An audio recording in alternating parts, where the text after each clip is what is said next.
Bonjour à tous, bonjour William. Bonjour. Nous sommes ici avec Browning pour découvrir la barre 4X. Alors l'année dernière, on a eu le plaisir de tester la barre 4X et de pouvoir chasser avec les modèles bois. Et cette année, nous avons les modèles composites qui viennent de sortir.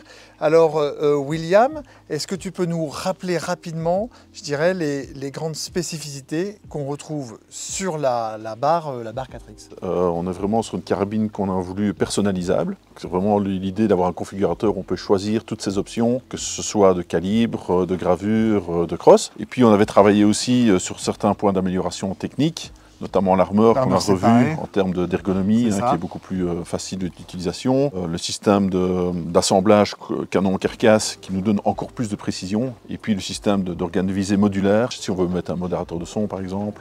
Ou voilà, si on veut changer d'organe de visée. Fileté. Les différents modèles aujourd'hui qu'on va retrouver sur cette barre 4X, est-ce que tu peux nous les redonner s'il te plaît? Alors il y a les 4 modèles qu'on avait lancés l'année passée. La Hunter qui est la version je dirais, de base noire avec carcasse noire assez simple. Une version Elite qui est une carcasse noire mais rehaussée de quelques gravures, notamment un petit marque dorée assez sympa. Et puis on a 2 versions un peu plus haut de gamme avec des carcasses nickelées ici grises. L'Ultimate pardon. Ultimate. Et ensuite la Platinum qu'on voit ici qui était la version celle qu'on a dans la plus gravée qu'on a dans la main ici. On va la retrouver dans l'ensemble des calibres courants. Forcément le 30-06, le 308 Mag, très populaire en France ici, le 308 Winchester et le 9362 en calibre plus lourd pour la track. Et puis sur les modèles, on a surtout des nouveautés pour 2024 puisqu'on rentre des modèles à canon court qu'on a appelé Trax. Alors forcément pour les trackers qui aiment des carabines plus courtes et plus maniables. Et puis aussi pour les personnes qui veulent des modérateurs de son qui recherchent parfois des canons plus courts pour ne pas avoir des modérateur de son Iridium, évidemment. Modérateur de son Iridium. Et on lance dans la gamme Iridium, justement, un modérateur de son spécifique pour les carabines semi-automatiques. Et puis, l'avantage du composite, c'est l'entretien, évidemment.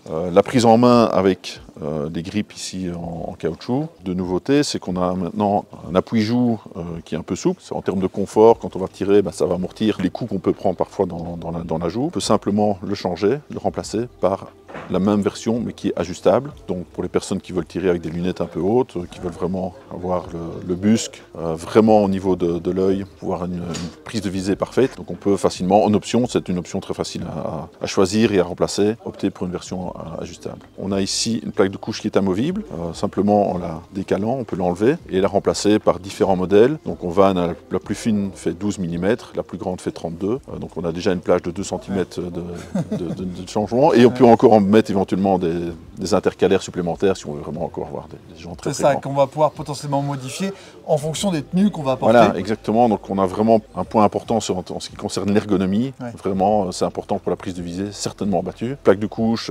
longueur de crosse adaptée au tireur, un busque ajustable en fonction de l'optique qu'on utilise. Et avec ça, je pense que c'est parfait.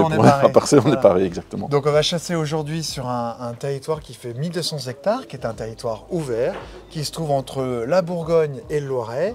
On va a priori voir des cervidés et des sangliers et donc on a hâte de la tester. C'est parti.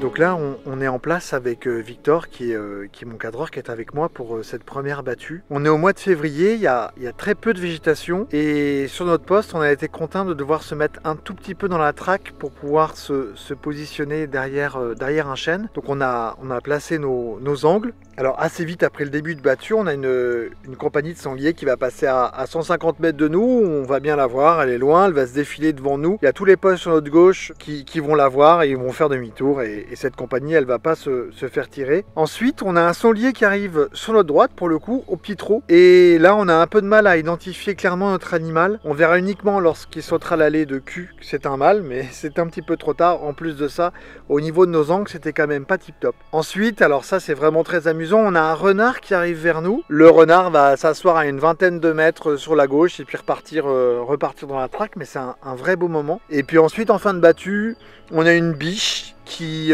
va passer à peu près 90 mètres de notre poste. Bon là évidemment, on n'avait pas le droit de tirer de biche et en plus l'animal était en dehors de nos 30 degrés, donc on n'a pas tiré.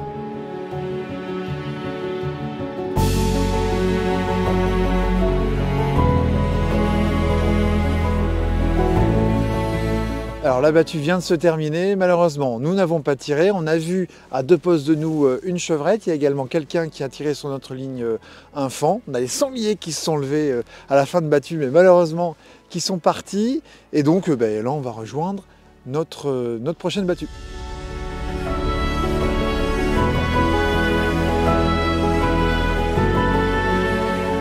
Dans une battue suivante, là pour le coup, on aura une petite harde biche et faon à l'intérieur de la traque qui va se défiler à une 70 mètres à peu près de nous.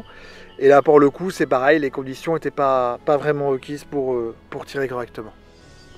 Cette journée se termine. Vous avez pu voir sur cette vidéo un certain nombre d'animaux. Nous n'avons pas eu la chance de pouvoir tirer, soit pour des problèmes de sécurité ou d'angle. Ça arrive, c'est la chasse, on ne gagne pas à chaque fois. En revanche, je constate quand même que notamment en fin de saison, donc on a vu des animaux qui étaient regroupés ici. Quand on a discuté avec beaucoup de personnes, ils ont pu voir des cervidés en paquet, des sangliers en paquet.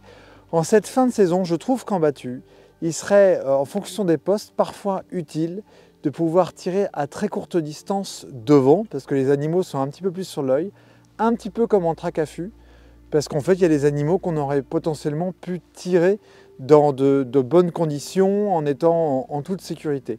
Voilà, c'est juste une petite aparté. S'agissant de cette barre 4X, vous pouvez évidemment, sur le site de Browning, faire votre configuration. Et puis, quant à nous, j'espère vous retrouver très vite pour de nouvelles aventures sur Chasson TV.